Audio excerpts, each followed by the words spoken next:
Good evening and welcome. I am Pamela Garman Johnson, National Vice President of Health Equity and Partnerships and the National Executive Director of the National Hypertension Control Initiative for the American Heart Association.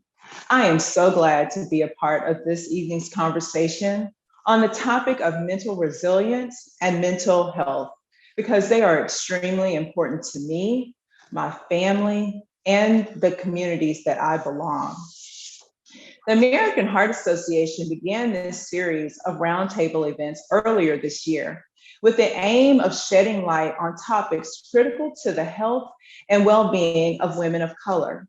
In February, we convened the leaders of the Divine Nine sororities and the Links Incorporated to share their journeys navigating the COVID-19 pandemic and the impact that it has made on the lives of Black women. In March, we discussed the ways in which opioid misuse is affecting communities of color and why women and people of color experience health inequities due to the lack of training of CPR. And CPR is this life-saving skill that can improve cardiac arrest survival rates following a heart incident.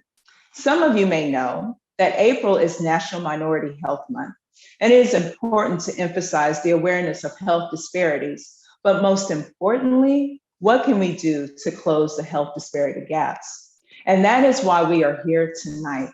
The AHA is providing a platform this evening for us to discuss the issues affecting communities of color and to share strategies to address those inequities. Tonight, we will focus our discussion on how the COVID-19 pandemic, the ongoing social and racial justice issues, and the tragic events experienced by communities of color over the last year, including those incidents that have occurred over recent weeks. These events have had and continue to have a traumatic impact on the mental health of Black and Brown women. And to welcome you this evening and to start tonight's conversation, I am honored and pleased to introduce you to the American Heart Association CEO, Nancy Brown. Nancy? Hi, Pamela. Welcome, everyone. Thank you so much, Pamela, for that wonderful introduction and overview of this really important series that we have been leading. I'm Nancy Brown. I'm Chief Executive Officer of the American Heart Association, and I'm very honored to welcome the relentless leaders and advocates who are working to improve the mental health and well-being among women of color. And as I just communicated with our AHA staff, uniting as Americans is needed now more than ever to step up the important work of ensuring equity for all, a core value of the American Heart Association for nearly 100 years. This nation's history of structural racism must be acknowledged as a driver of health problems and shortened lives for Black people and other racial and ethnic groups. As champions of health equity, we are committed to work every day to ensure each person has the opportunity to live a full and healthy life. We know that people in this country are more stressed than ever. We have all grappled with the effects and uncertainties of the pandemic in our personal and in our professional lives. We also know that women of color suffer disproportionately from adverse life experiences like discrimination and racism that can lead to anxiety and toxic levels of chronic stress, which is linked to hypertension and heart disease, the #1 killer of women. Black women are also at a higher risk for stroke, and as you may know, hypertension is a major contributor to stroke. These are startling health implications. Taking time to address mental health and well-being is more important than ever.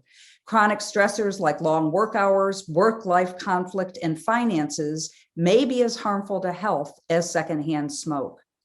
Tonight, you'll hear from experts, business leaders, and community members who will share solutions for how we can overcome and how we can build resilience in our ever-changing world. As champions of health equity for all people, the American Heart Association is more determined than ever to leverage our voice, our platform, and our resources to identify and to remove barriers that prevent all people from living healthy lives. Thank you so much for joining us today. I know we'll have a robust and a very enriching discussion. Thank you so much, Nancy. First, let me just say how proud I am to be a part of the American Heart Association organization, because as an organization, we have been bold in making commitments to address the critical and pressing issues affecting millions of people here. In preparation for tonight's event, I was having a conversation with a few colleagues, and I felt it was important to share that conversation with you tonight. I was telling them about the stress of losing family members and community members that I've known most of my life to COVID-19, the stressors of heightened racial and social injustices impacting communities of color, while recognizing the growth of allies emerging to affect change for equity and justice. So last night, I had to check in with our son, knowing that the verdict would be unveiled soon. And I just needed to know what was his mental health. Like, he's in remote learning, and it has been very stressful for him, not being able to see his friends, and then also watching individuals that look like him be murdered. It has been difficult. It really has. And so we have to check in with each other. And I think that we have to recognize, even with our young people, they are impacted. And what is the long-term implication of what has transpired on their lives? So even for me personally, I've had to change my lifestyle. And so I incorporate meditation. I could not do that because I just couldn't turn it off. But I have found a way to do that.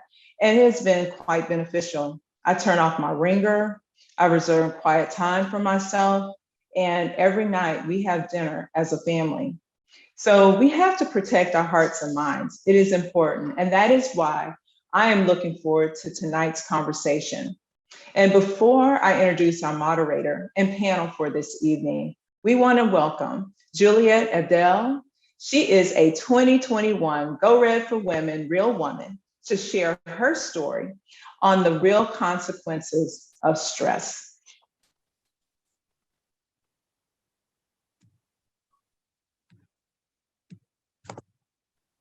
Thank you so much, Pamela, and to the team for having me on here.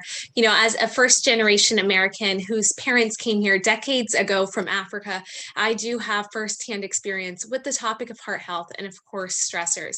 Now, I have two quick stories that I wanted to share because they're both woven and emphasize the importance of why I'm such a strong self-care advocate.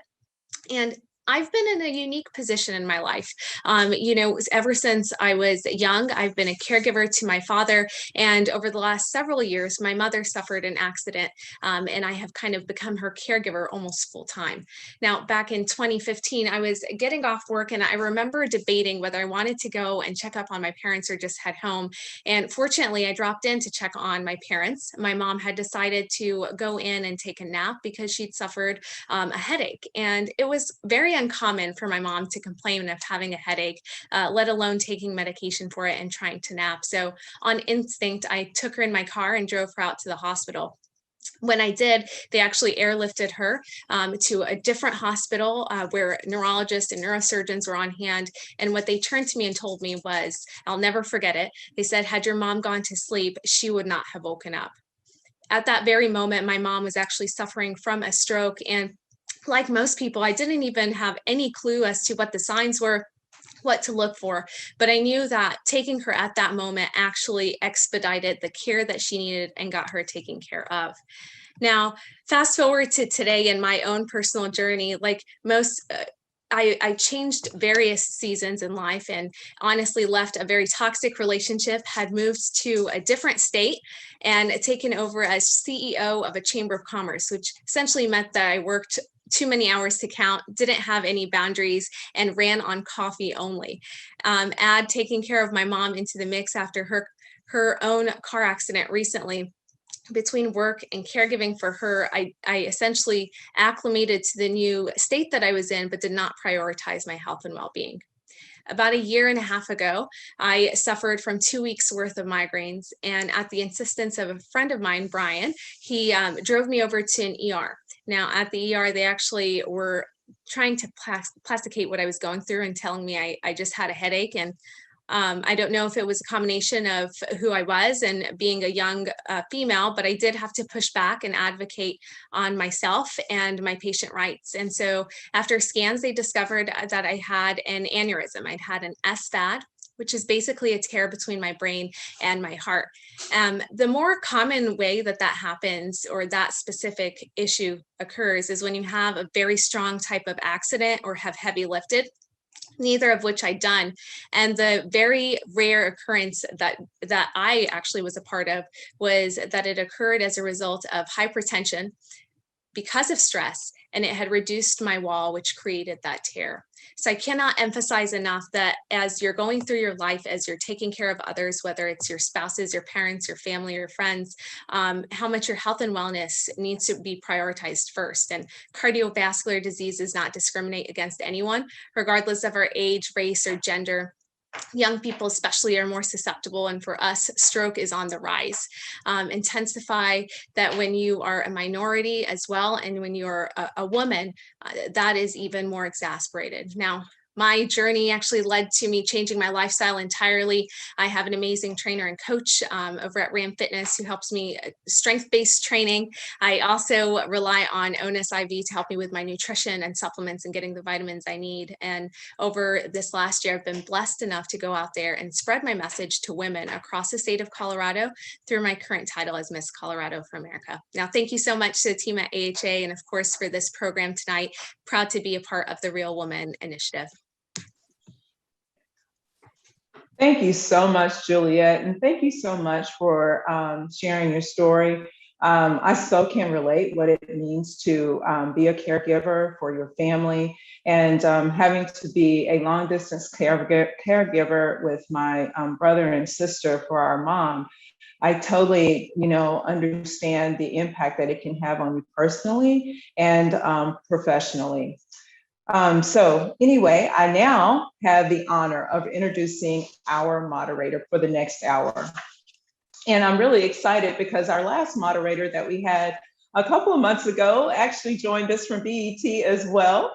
And so Larissa Bates is the Vice President of Programming Content Strategy, Co-Productions, and Multi-Platform at BET Networks, where she oversees the day-to-day operations of licensing content, production company initiatives, and original movies, and planning all video for on-demand platform strategy.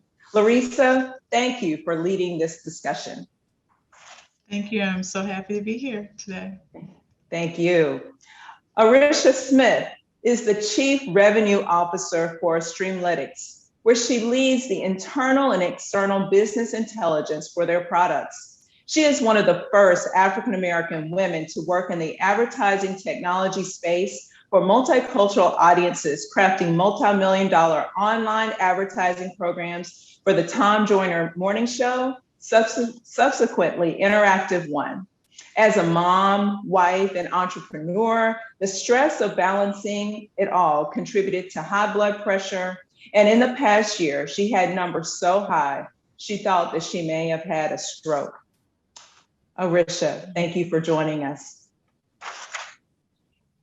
Dr. Brandy Pritchard Johnson is a licensed psychologist and the owner of the Diane Morgan Group, a therapy and consulting firm that specializes in intergenerational family and racial and cultural trauma.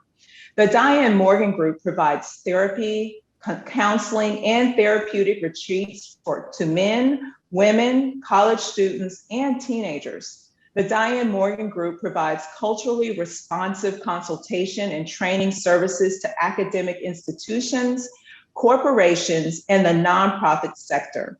She is also the founder and CEO of Future for Teens, a nonprofit organization with a commitment to change the game of mental health for you. Thank you for joining us. Ryan Mundy. He is the founder and CEO of Alchemy Health. Alchemy Health is a company rooted in Black wellness that creates digital self-care products Ryan has also operated as Managing Director of Tech Leap Ventures, a venture capital company investing in the areas of sports, health and lifestyle, and the future of work. Previously, Ryan played 8 seasons in the National Football League and was a member of the 2009 Super Bowl 43 champion Pittsburgh Steelers. Welcome to each of you this evening. And now I will turn the program over to you, Larissa. Thank you so much. So good evening, everyone. It is an honor to be a part of this important conversation, Pamela. I really do appreciate being a part of this. I think wellness is really, really important, especially in the Black community, especially dealing with women of color. We are convening an excellent panel to discuss the importance of mental health and well-being among women of color, especially during this pandemic and like times today, and definitely during the last few weeks. It's been quite stressful, to say the least. So let's get started. So studies have shown that 1 in 3 adults in the United States report being worried or depressed, and more than half of the US adults say COVID-19 has negatively impacted their mental health and their well-being due to worry and stress. And as Nancy mentioned earlier, women of color are disproportionately facing adverse life experiences and discrimination that can lead to anxiety and toxic levels of chronic stress. How does this constant stress affect our health? And I really want to start with Dr. Brandy. Tell me your thoughts. I'd be happy to, Larissa. This is not what I intended to say, but what I will say is today has been quite a day for this country. And for me personally, I had this feeling earlier that caring can be really exhausting. As I was waiting on the verdict, and I'm sure there's a range of experience, but as I was waiting on the verdict of the Chauvin trial today, I felt so anxious. I do not know George Floyd personally, but I know and love so many Black men and women. And so I was so nervous. And to not care is inhumane. So the cost of caring in this particular situation felt like stress. So I'm glad that we're talking about it. The impact is essentially, if I can go nerd for a second, heightened levels of cortisol, the hormone cortisol. So many of us, at least in my community, talk about having to lose weight or be healthy. And we talk about our diet and our appetite, but what we don't talk about is how our fat cells store stress. And so the cortisol levels result in weight gain. I don't know if any of you are experiencing foggy brain, where it's hard to concentrate and focus. You're looking for your keys, but they're in your hand. Chronic fatigue, not being able to feel rested, sleep deprivation. One of my personal favorites is physical adaptations to stress. Does anybody have a grandmother or a cousin or an aunt that has that kind of hump at the base of their neck and their shoulders? That hump is a accumulation of cortisol. Skin pigmentation, you didn't know, right? We thought maybe it was just posture. It will literally change your physique over time, bruising easily. And then as Juliet shared her story earlier, really significant health challenges, stroke, hypertension, and diabetes, and my personal favorite, irritability. When I am super stressed, I become short-tempered. So the impact is so great. So great. I mean, I think it's so interesting that you say that, Dr. Brandy, because today, as the anxiousness it started to build and build and build. And it wasn't until someone, was literally on a conference call, and someone said, the verdict is coming in. And then all of a sudden, everything just tightened up. And then, fortunately, I have friends who, we have like a group chat. and everybody was anxious. There's like 10 of us, and the feeling of what's going on, and then hearing people to say nothing's going to happen, he's going to get off, and then there was a added anxiety that was coming. And then when it did happen, I don't know if anyone else felt it, but I felt an explosion. I was filled with tears. Yes. And it wasn't, it was some feeling of hopefulness, but then also feeling this feeling of sadness that came with that. So that's quite insightful, especially with, I need to check, on the back, because That's right. things, that I do is I used to, before the pandemic, I would get massages at least once a month. And it would always be right here. I would keep all of my stress here in the shoulder and the back. And so now, I need to really keep that in mind. So thank you so much for that insightfulness. And Risha, we're going to throw it to you. Can you share a little bit about your personal journey and how the stress affected your mental well-being and overall health? Absolutely. I'm happy to do so. So one thing I want to say, as African Americans, we all know that we have to be 3 times better. That's what we're taught, at home from our grandparents and so forth, 3 times better. And as an African American woman working in tech in a male-dominated space, it's 3 times, 3 times. You definitely have to make sure that you are on point all the time, unfortunately, especially in the entrepreneurial space. Your world doesn't stop. The data doesn't stop flowing in. Activity, when you're the boss, everything keeps running. So you find yourself in an always on situation, right?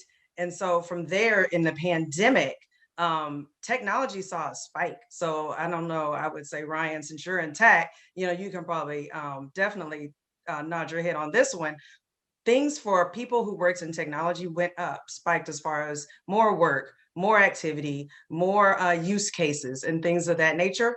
So on top of all that, in an always on situation, during the pandemic and with COVID, especially with all the toxins that were coming into your household, because we were locked in the house. So as far as the news, as far as issues with homeschool, all of those types of scenarios were things that built up.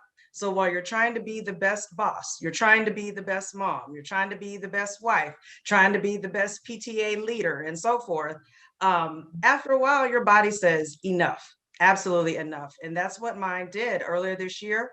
I think I had a headache. It was just recurring, similar to Juliet's story. And I took my blood pressure and it was 185/127. So that is stroke level. At that point, it's okay, my body is shut down. What does that mean? And what do I need to do right now? So we're going to get into it later in this conversation, but you find that even though we're in a space where we're supposed to be at home and we're supposed to be slowing down, for many people, things just sped up. And when things speed up like that and your body doesn't have the time to adjust to it or the downtime, it's definitely going to let you know. And fortunately for me, I'm here today. I've been able to work through that, but unfortunately, there are a lot of people that did not or were not able to do so. Wow. We are very, very happy and very blessed to see you today. When I think about, my own past, and I guess I didn't really actually put 2 and 2 together, because when I was 19, my mother actually died of, she had heart attack, and she ended up dying in her sleep. And she died 4 months after my father passed away, and he died unexpectedly. And the level of stress that was there. And I think that for me, it's always just been keeping it moving, and to the point where it's like, you go and then your body really starts speaking to you. So, I can totally relate, but, now you guys have really got me thinking a little bit more, because I know what it means to have the stress and working in a position where all you do is work, and the pandemic has not helped.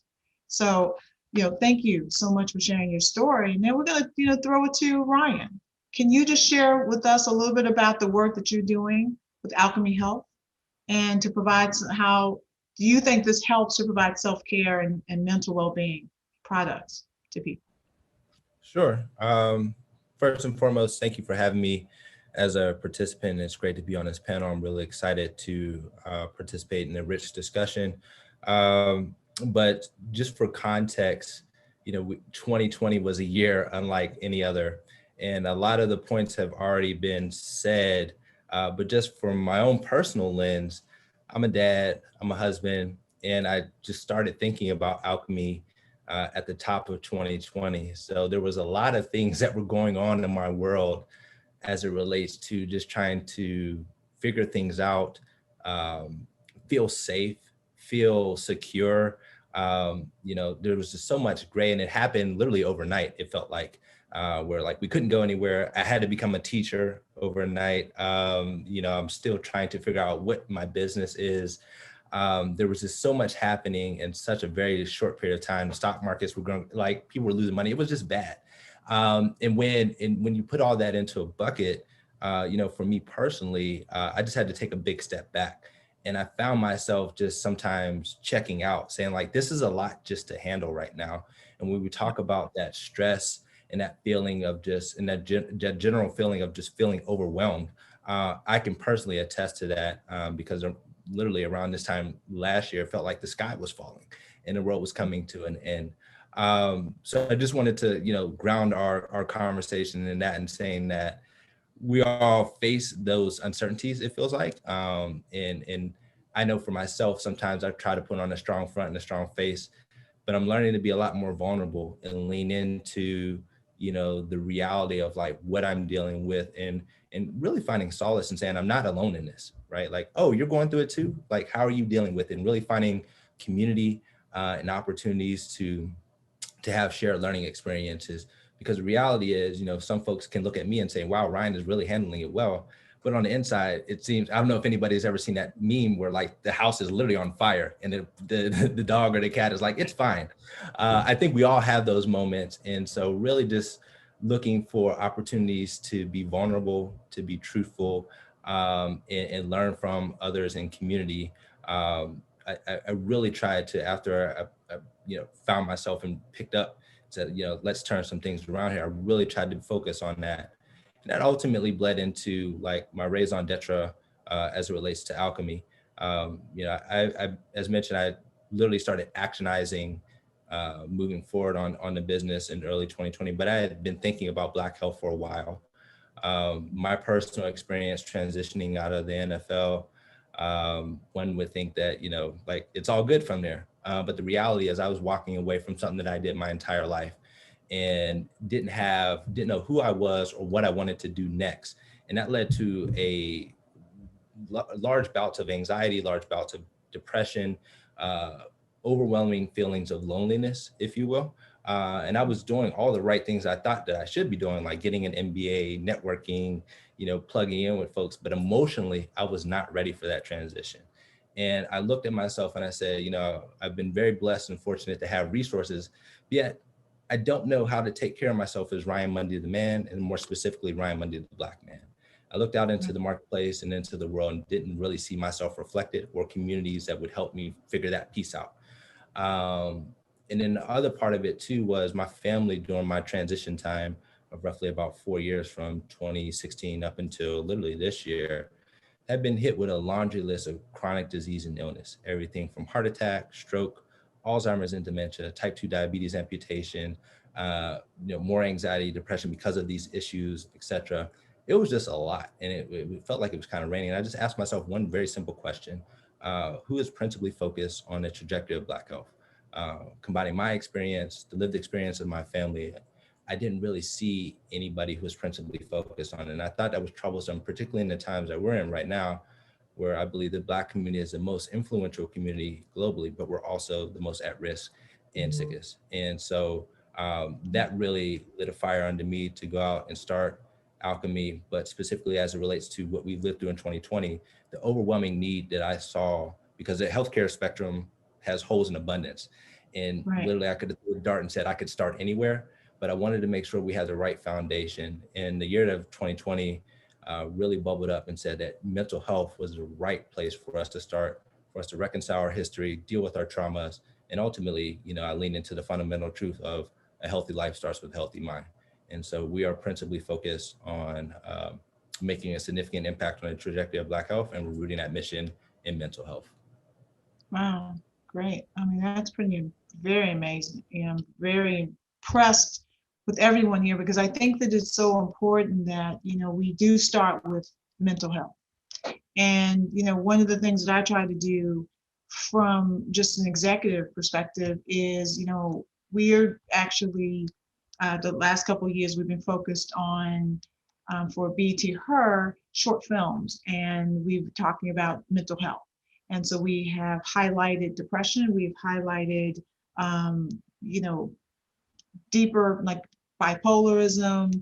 We've even, highlighted even breast cancer, which I think is important. And even, and now this year we're going to be focusing on domestic violence because I think everything focuses on the mental health and also how does it affect not only you, but how does it affect your actual family. And so I would like to, before we go to the next question, I would really love to know, we'll start with you, Dr. Brandy, like how is it, you as a doctor, how are you able to deal with your stress and when it pertains to your family? Oh, I'm still figuring that out on a daily basis. It is a evolving experience of reflectiveness and attentiveness.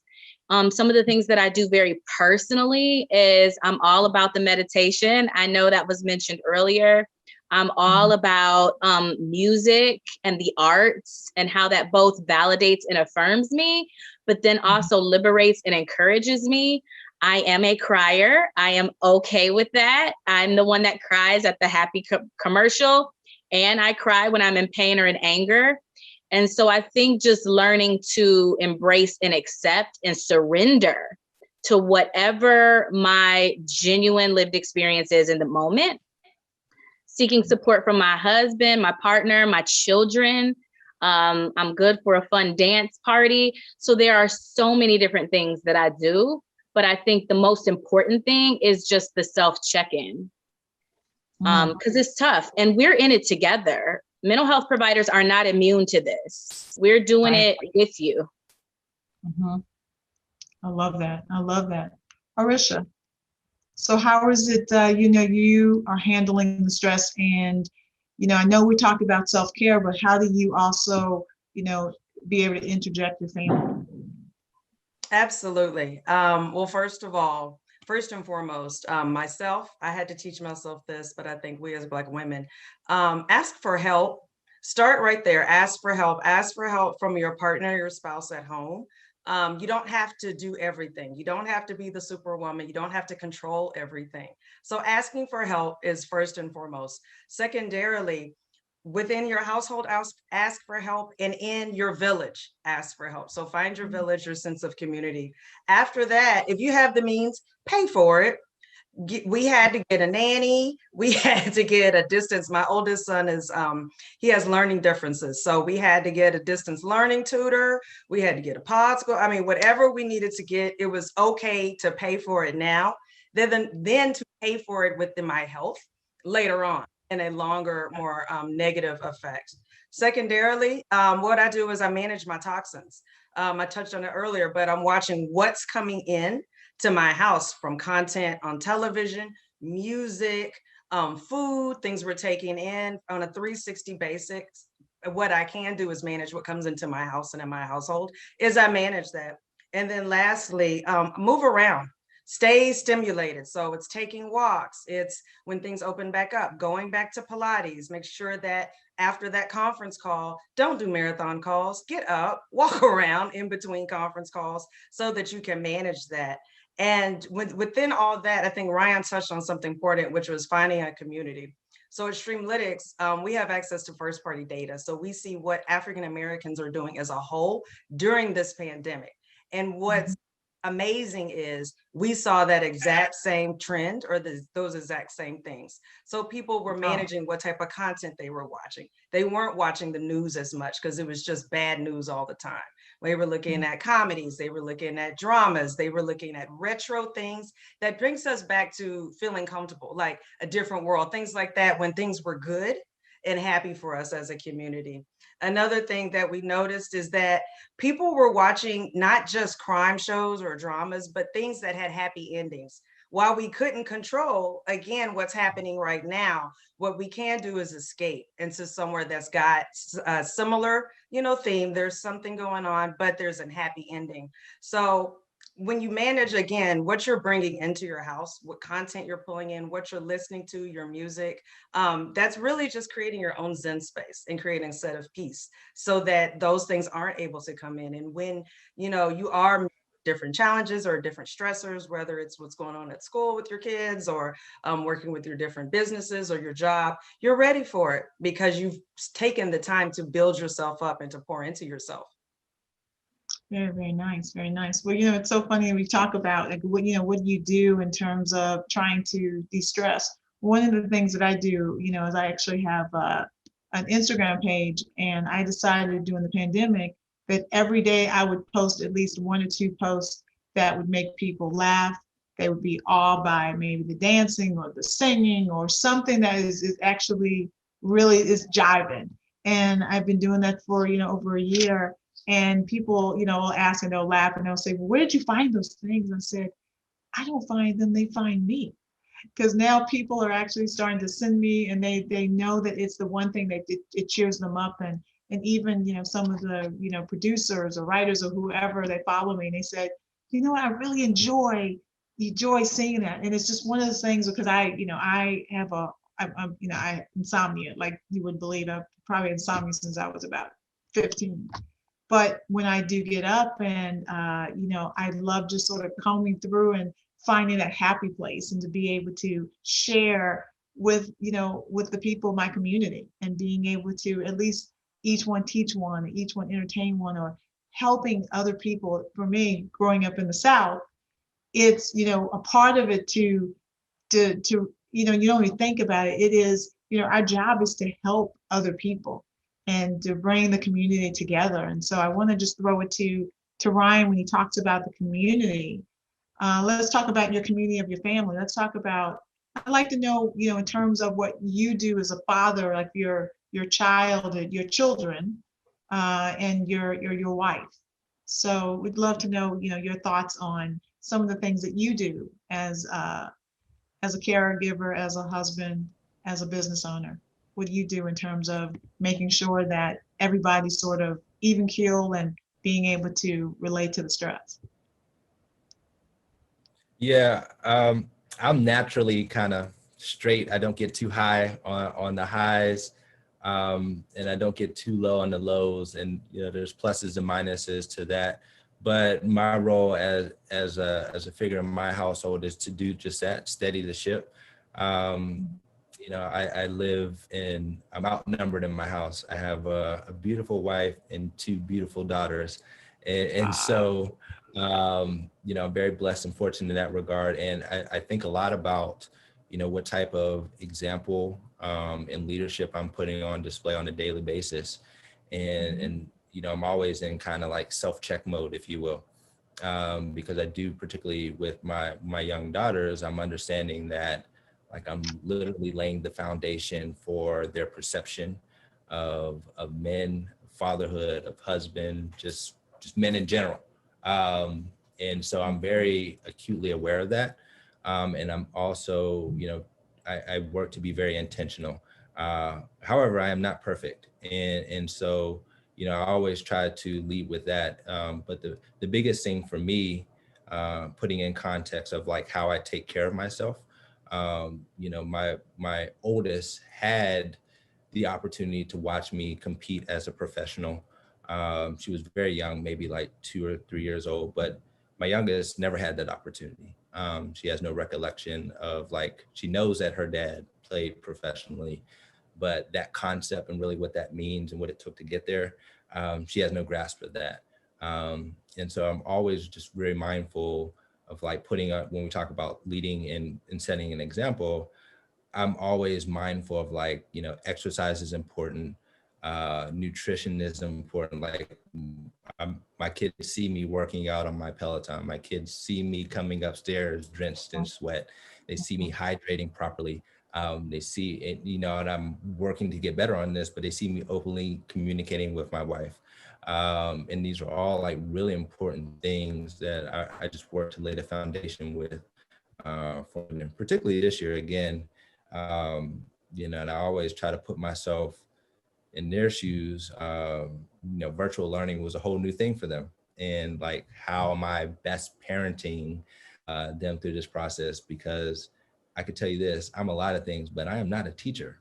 But I had to step up to the plate and do that Right. during the pandemic. And I'm sure a lot of parents can attest to just like the stress and the trials and the difficulty and just how difficult that was. But ultimately, you know, being a father, being a husband, has brought an immense amount of patience into my life, and also mindfulness that I just try to live out on a day-to-day basis. But I also need to make sure I'm recharging my battery as well, because there's a big give concept there, like where I'm mindful of my kids, I'm mindful of my wife, etc. But I'm also very protective of Ryan time as well. You know, so if I need to just kind of, in my way to recharge is just like, you know, being by myself, kind of just chilling. So I'm also very mindful of how to balance that so I can show up and be my best self for the people who are depending on me. Awesome. All right. Thanks, Ryan.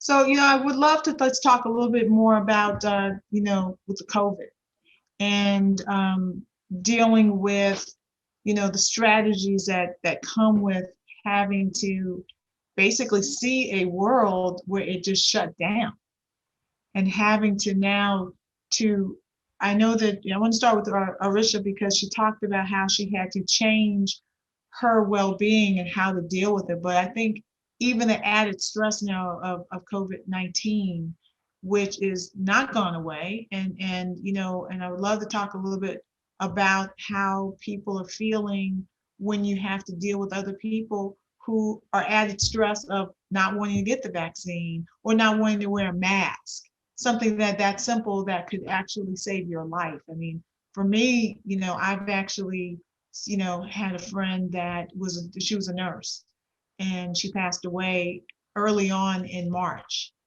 of, you know, of COVID-19. And she, you know, went to work. They sent her home. She was home for 2 weeks. They thought she was getting better. And then boom, she was out just like that. And that was really stressful. I'd love to be able to, you know, just, you know, talk a little bit about in terms of how do you deal with when you may have someone, loved one, or someone in the community that you've known. And I know Pamela mentioned it earlier about losing people in the community, loved ones, officials, people that meant something to you. So just want to just sort of kind of do a roundtable and just sort of talk about that as well. So we'll start with Arisha on that. That's an excellent thing to bring up, you know, during this time period, because, you know, we as moms, we had to lose, they weren't our kids, but to watch young Black boys, you know, over on the news. You know, I have a 13-year-old son. So when I see, you know, mothers lose their sons, you know, my son, I see people, they were losing their parents, they were losing their caregivers to COVID. Because to your point, Larissa, you know, some people weren't being careful and they walked that right back into their household, and it affected, you know, an elderly person or someone that was immune compromised. So, you know, in that aspect, you know, again, protecting ourselves mentally, putting ourselves in a mindset of positivity. So in a world where there's so many negative things, in a world there's so many things happening where we are losing close friends and loved ones, let's focus on, hold our loved ones tighter. Let's focus on who's here. You know, let's pray, offer positive energy or vibes, or, you know, whatever you believe in, to those and those families that have lost someone. But take time to cherish every single moment with the people that are around you that you know, are definitely your loved ones, because, you know, you got to take it one day at a time. So 1 minute at a time, 1 hour at a time, hugging and loving on your family. And over the next couple of days, you just build yourself up. I love that. Thank you for sharing that. Dr. Brandy. Yeah, Arisha, I so appreciate the kind of collectivist perspective that you have to hold yourself up in a sense. And it makes me think of a concept that some people may have heard of, post-traumatic growth, and how common that experience can be, especially amongst a community of people that are already quite resilient. We're talking people of color, people that are familiar on some continuum of oppression and marginalization and struggle to some degree. And so post-traumatic growth is not a new concept. Arisha kind of gave an example of that. It is the thing that allows us to turn a tragedy into a triumph or into a shifted perspective as far as how I choose to live my life. I heard Juliet talk about that. I heard Arisha talk about that, how it was an unfortunate, but we all have these unfortunate wake-up calls that cause us to shift and liberate ourselves in ways, whether we should have to or not. And so I think what I do when I see discrepancy, like, why aren't you wearing your mask? Or why aren't you getting the vaccine? Or why aren't you doing the things? Is I just remember the distance between what I do and do not have control over. And I rely, as is a component of post-traumatic growth, whatever denomination you are, whatever God you serve, it might not even be a literal God, but there is a spiritual domain of existence that most of us have. And so I kind of rely on that to help me make sense of my moment. And just one last thing I'd like to share is the trauma is real. I was doing the things. I was walking outside, getting some fresh air with my 6-year-old and my 8-year-old son, and we heard sirens in the distance, and my 6-year-old ran. And I was like, "Where are you going, Carter?" And he said, "They're coming for me and I'm scared." It broke my heart. So what do I do in those moments where the trauma trigger interrupts my wellness?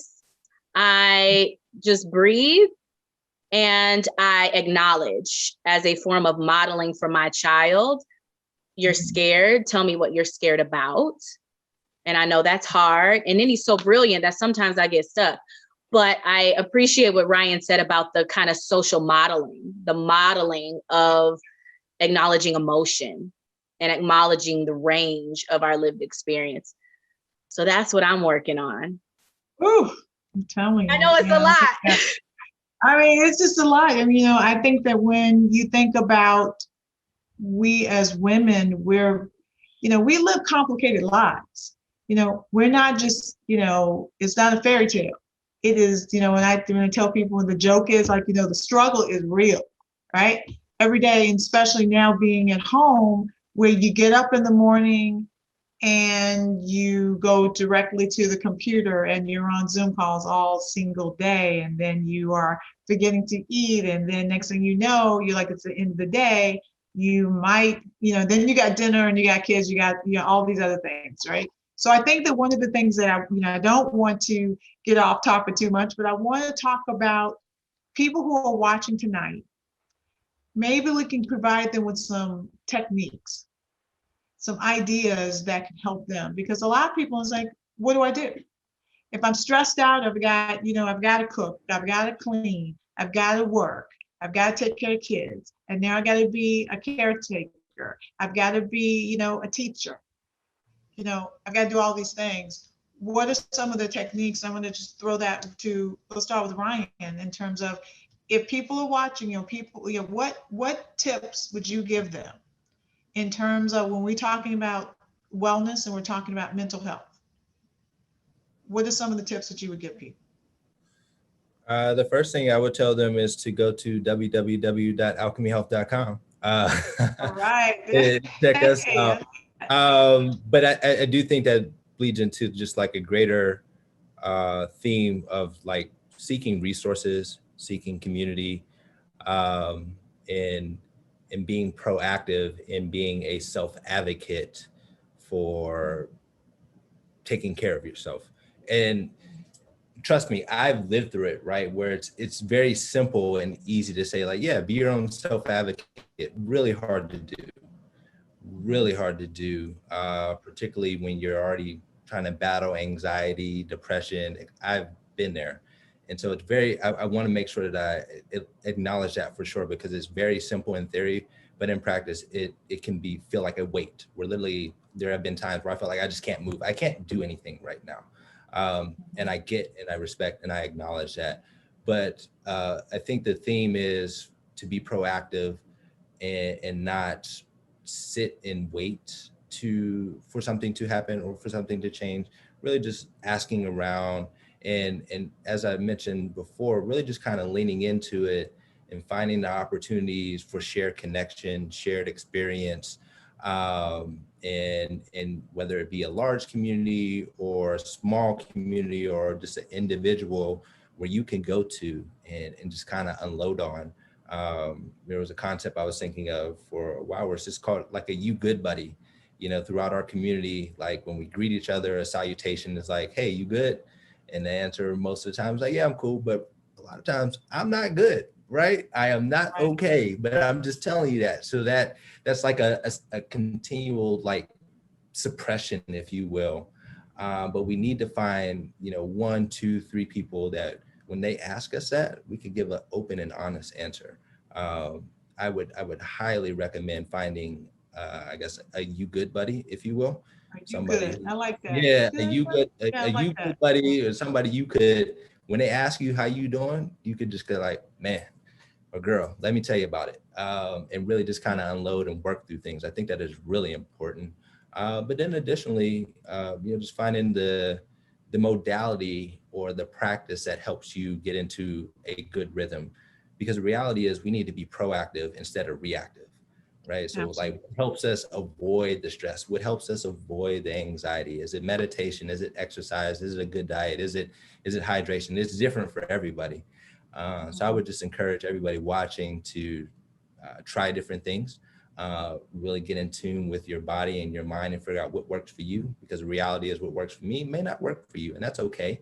But we really just have to get in tune with self, and then also just find that individual or that close group of friends where you could say, no, I'm not okay. Can I talk to you about it? I think that goes a very long way. I love that. I'm gonna definitely call up. I got my group of girls from college. We always check in. Just checking in to just see how you're doing. So I think it's really important to have the you good buddy. I like that. And also, you guys, check out his website so to find out more stuff. And we're gonna go to Arisha. Let's talk about like a couple of things that you would suggest people who are watching you tonight to help them if they have no idea where to start or what to do. Absolutely. And they're highly stressed out. Absolutely. Just to recap the things I said before, ask for help. And I love that Ryan has the you good buddy approach. If someone asks you that, tell the truth. Do not, someone's asking you that, please tell the truth. You'd be surprised about the little bit of information you may disclose about whether you're good or not is helpful for you, if anything. Whether they were listening or not, you got it off your chest, you got it out of your head. The other thing is, like I said, manage your toxins, move around.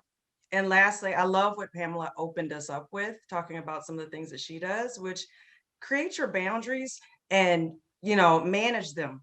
Turn your phone, your ringer off. You don't, if all those emails come in tonight, you can look at them in the morning. The company, the lights will still be on at the company if you're not there.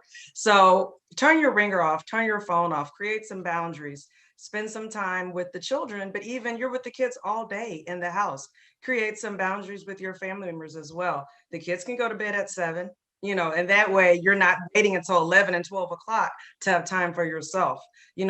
Just being creative with giving people time in your household or your friends and family that are your extended community, but they're pretty much your household because you're talking to them on the phone or text and so forth every day.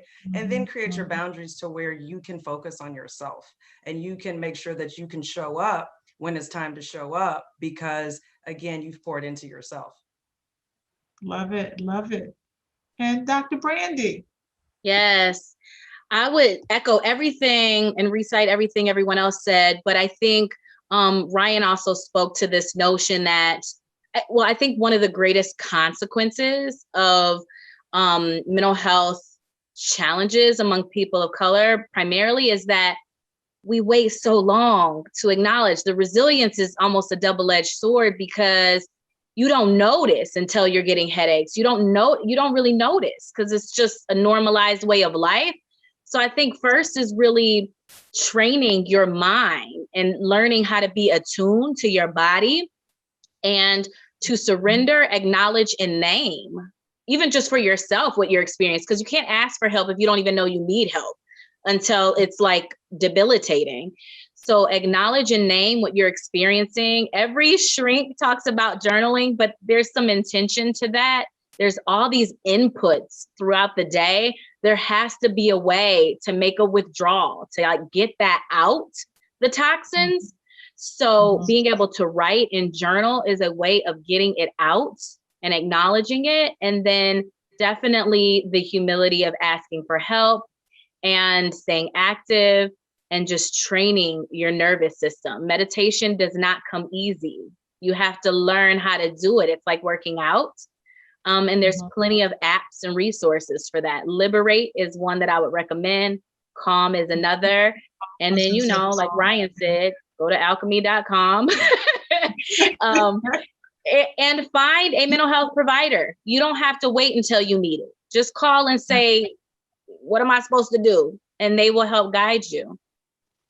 Yeah, I love that. I love that. And I think that, I've often joked and, friends were like, well, I used to, before the pandemic, I was advocate of working out about 5 days a week. And then all the stuff started hitting me. And I'm also a writer as well. And so, it's the stress of, leaving the full-time gig and then picking up and having to write and just feeling overwhelmed.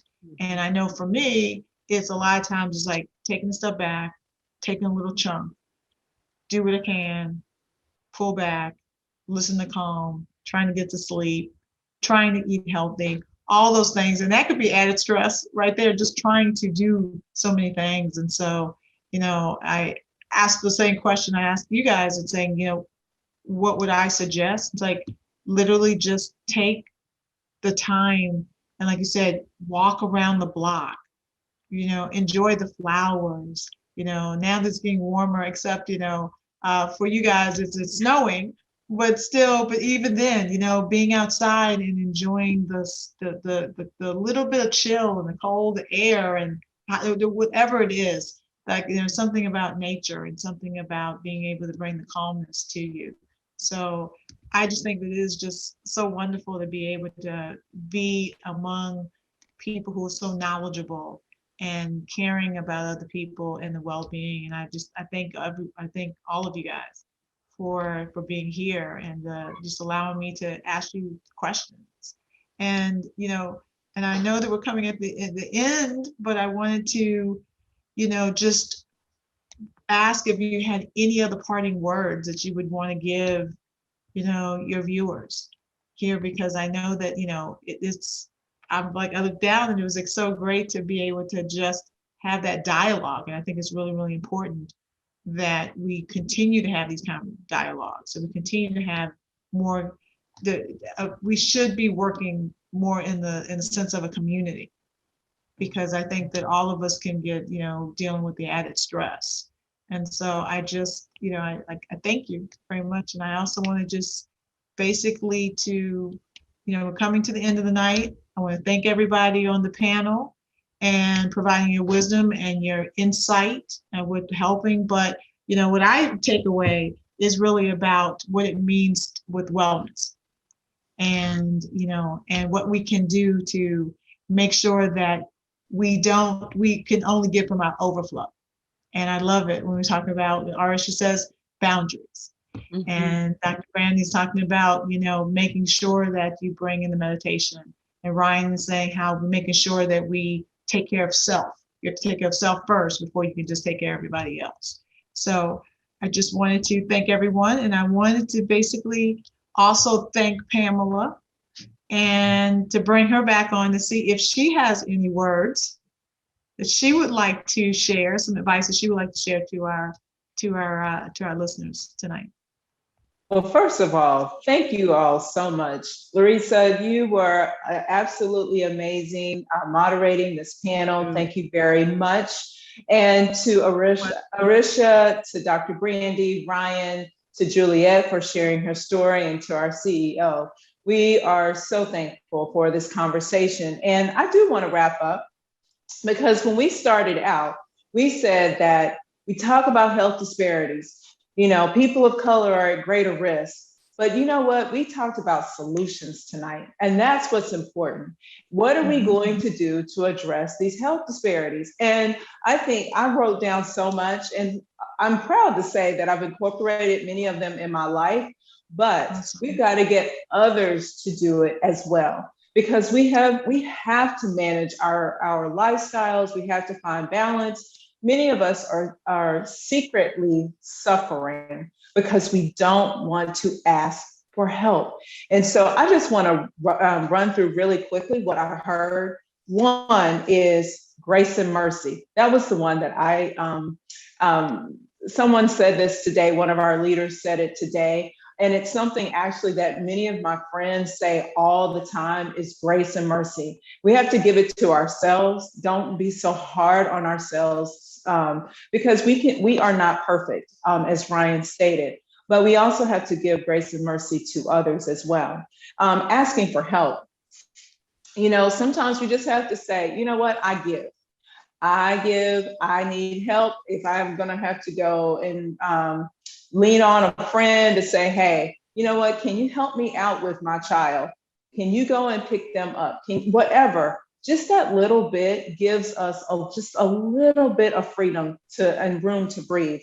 And then of course, managing your inputs. I thought, Arisha, that was so great. And just having movement, and then also spirituality.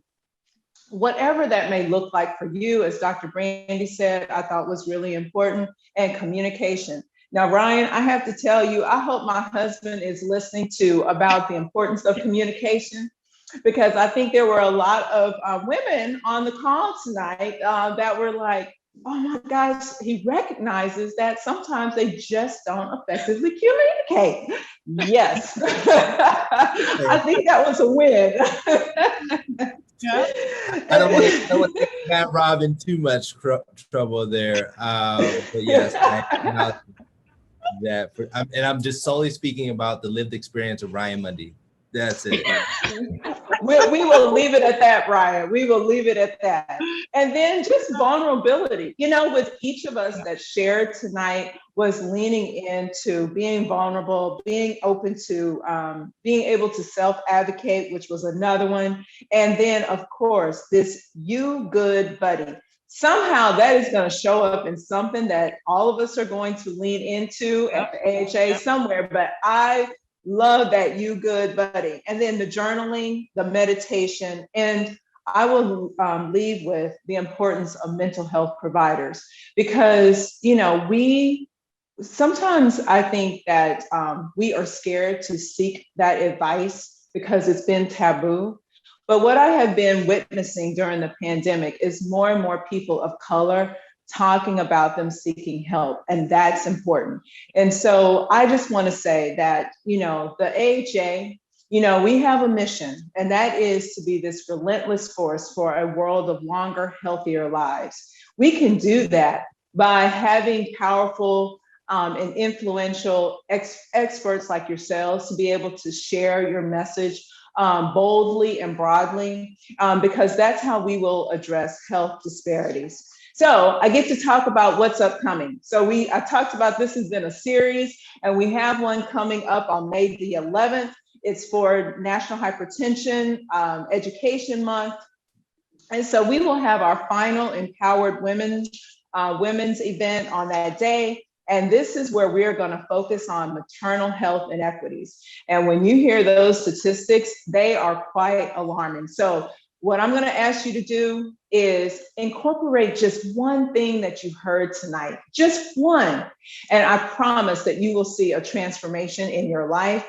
And then you can always log on to AmericanHeart.org, empoweredtoserve.org, or GoRevForWomen.org to learn more. So to our panelists and to our attendees for this evening, thank you so much. And we'll see you on May the 11th.